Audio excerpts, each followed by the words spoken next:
നമ്മുടെ ജീവിതത്തിൽ ദൈവത്തിന് ഇടപെടാൻ പൂർണ്ണമായി അനുവാദം കൊടുക്കുക. പൂർണ്ണമായി നമുക്ക് ദൈവത്തിന് നമ്മളെ തന്നെ സമർപ്പിക്കാം. എല്ലാം അവിടുന്ന് ചെയ്തോളും. അവിടത്തേക്കെല്ലാം അറിയാം. അറിഞ്ഞൂടെ? അവിടത്തേക്ക് എല്ലാം അറിയോ ഇല്ലയോ? അറിയോ? നമുക്കും എല്ലാം അറിയാമോ? നമുക്ക് വല്ലതും അറിയോ? അതാണ് വീണ്ടും അതേ വചനമാണ് വരുന്നത്. ഞങ്ങളുടെ ബലഹീനതകളിൽ ഞങ്ങൾ എന്ത് ചെയ്യണമെന്ന് നമുക്ക് അറിഞ്ഞുകൂടാ. നമ്മുടെ അറിവും കഴിവുകളും എല്ലാം അപൂർണമാണ്. സമ്മതിക്കാമോ? എന്നിട്ട് അത് സമ്മതിച്ചുകൊണ്ട് ഒന്ന് മുട്ടുകുത്തി കൈകൾ ഇങ്ങനെ വിരിച്ച് പിടിച്ച് കർത്താവിനങ്ങ് ഒടുക്കും. നമ്മൾ കർത്താവിൻ്റെ കുരിശിൽ രണ്ട് കൈകളും വിരിച്ച് പിടിച്ചുകൊണ്ട്, കർത്താവേ, എൻ്റെ ജീവൻ അങ്ങയുടെ ആത്മദാനത്തോടൊപ്പം എൻ്റെ ജീവന് ഞാൻ സമർപ്പിക്കുന്നു. യേശു ക്രിസ്തുവിലുള്ള ജീവിതം, ദൈവം നമ്മെ സൃഷ്ടിച്ചത് തന്നെ ദൈവത്തിൻ്റെ ഹിതമനുസരിച്ച് നമ്മൾ ജീവിക്കാനാണ്. ആ ബോധ്യത്തോടെ യേശുവിൻ്റെ പിന്നാലെ എന്നുള്ള ഈ ഗാനം ആലപിക്കുമ്പോൾ ആ മുഴുവൻ അർത്ഥം ഹൃദയത്തിൽ ഉൾക്കൊണ്ടുകൊണ്ട്, അതോടൊപ്പം നമ്മുടെ ജീവിതത്തിലെ എല്ലാ വേദനകളും ബുദ്ധിമുട്ടുകളും കഷ്ടതകളും ദുഃഖങ്ങളും തകർച്ചകളും എല്ലാം ആ കുരിശിൽ ഈശോയ്ക്ക് സമർപ്പിച്ചുകൊണ്ട്, ഈശോയുടെ വേദനയോടൊപ്പം സമർപ്പിച്ചുകൊണ്ട്, ഈശോ അവയെല്ലാത്തിനെയും രൂപാന്തരപ്പെടുത്തും എന്നുള്ള വിശ്വാസത്തിലും ഈശോയെ ആശ്വസിപ്പിക്കുന്നതിനായിട്ട് ഈ വേദനകൾ, നമ്മുടെ വേദനകൾ മാത്രമല്ല, നമ്മുടെ മക്കളുടെ, നമ്മുടെ ജീവിത പങ്കാളിയുടെ, നമ്മുടെ ഭവനത്തിൽ എല്ലാവരുടെയും വേദനകളും കൂടി നമുക്ക് സമർപ്പിച്ചുകൊണ്ട് എല്ലാവരും ഉച്ചസ്വരത്തിൽ കണ്ണുനീരൊഴുക്കി പറഞ്ഞ് പ്രാർത്ഥിക്കാം. കൈ വിരിച്ച് പിടിച്ച് ഈശോയോടൊപ്പം. യേശുവിന്റെ പിന്നാലെ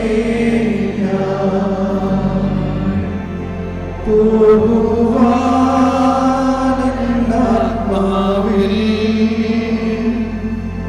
തീരുമാനം ചെയ്തുമേ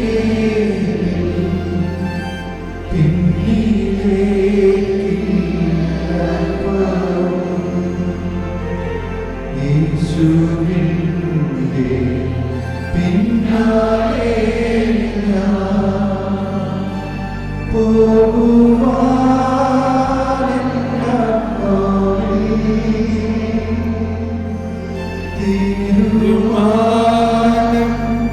ചെയ്തുമേ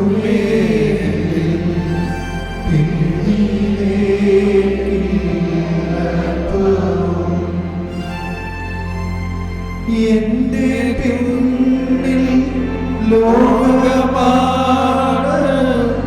എന്റെ മുൻപിൽ ക്രൂശനും. എന്റെ പിന്നിൽ ലോകമാണ്, എന്റെ മുൻപിൽ ക്രൂശനും. തീരുമാനം ചെയ്തുമേ പിന്നിലേ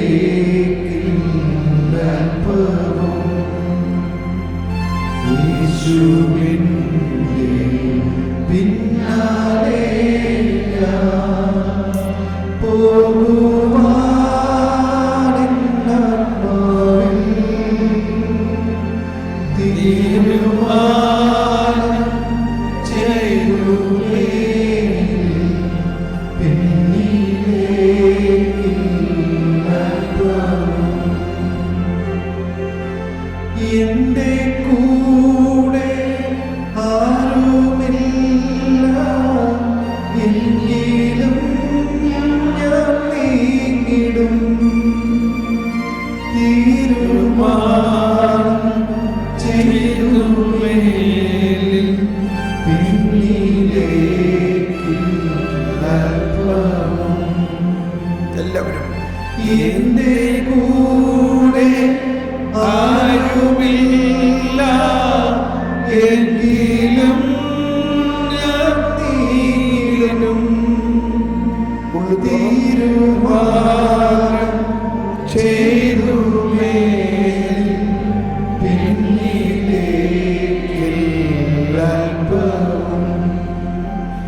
യേശുവിൻ്റെ പിന്നാലെ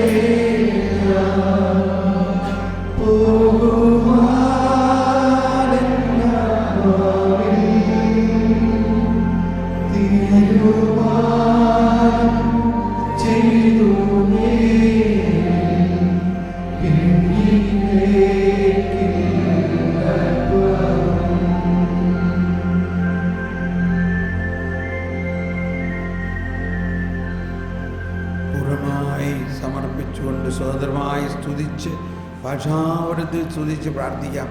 ഭാഷാവരമുള്ളവർ ഭാഷാവരത്തിൽ സ്തുതിക്കുക. ശാലഹാലബല. ആത്മാവ് പ്രാർത്ഥിക്കുന്നു. ആത്മാവാണ് പ്രാർത്ഥിക്കുന്നത്. നമ്മുടെ ജീവിതത്തിലെ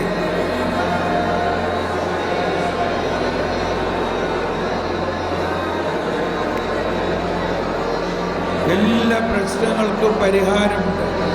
ദൈവമേ, അങ്ങയുടെ ജ്ഞാനം ഞങ്ങളിലേക്ക് നിറയണം.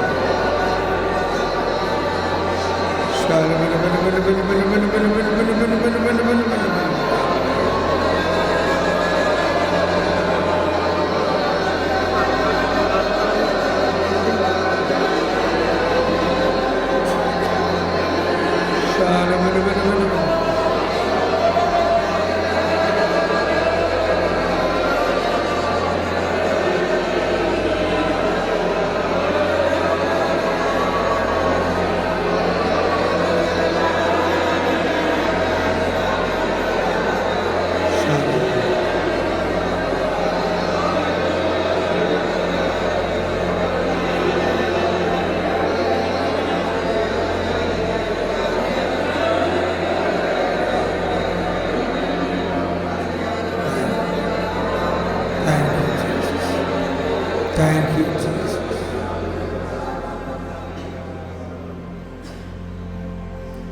നമുക്ക് ശാന്തമായിട്ടിരിക്കാം അല്പസമയം.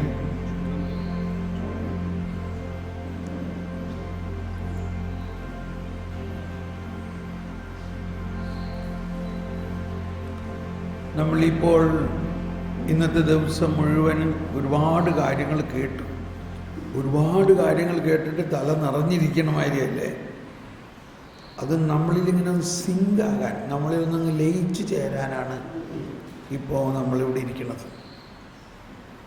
ഈശോയുടെ സാന്നിധാനത്തിൽ നമ്മളിരിക്കുമ്പോൾ വെയിലത്ത് കിടക്കുന്ന ഒരു കരിങ്കല്ല്, ആ വെയിൽ കൊള്ളുമ്പോൾ ആ കല്ല് ചൂടാവും. കുറച്ച് കഴിയുമ്പോൾ ആ ചൂട് ഭൂമിയിലേക്ക് ഒഴുകുന്നു എന്ന പോലെ ഈശോയുടെ മുമ്പിൽ, ദൈവമേ, നീ എല്ലാം അറിയുന്നു, നീ വലിയ പ്രകാശമാണ്, ഞാൻ കല്ലല്ല, ഞാൻ നിൻ്റെ മകനാണ്, മകളാണ്. നിൻ്റെ അവൻ്റെ ചൂടിൽ നിന്ന് ഒളിക്കാൻ ആർക്കും കഴിയില്ല. ആ ചൂട് ഇപ്പോൾ എൻ്റെ ആത്മാവിൻ്റെ മനസ്സിലേക്ക് വന്നിട്ട് ഞാൻ ഇന്ന് കേട്ട കാര്യങ്ങളും എന്നോട് എൻ്റെ ജീവിതത്തിന് 80, 90, 100 വയസ്സ് വരെയൊക്കെയുള്ള ജീവിക്കാൻ പോകുന്ന നമ്മുടെ ജീവിതത്തിൽ എന്താണ് അങ്ങയെക്കുറിച്ചുള്ള ഹിതമെന്തെന്നും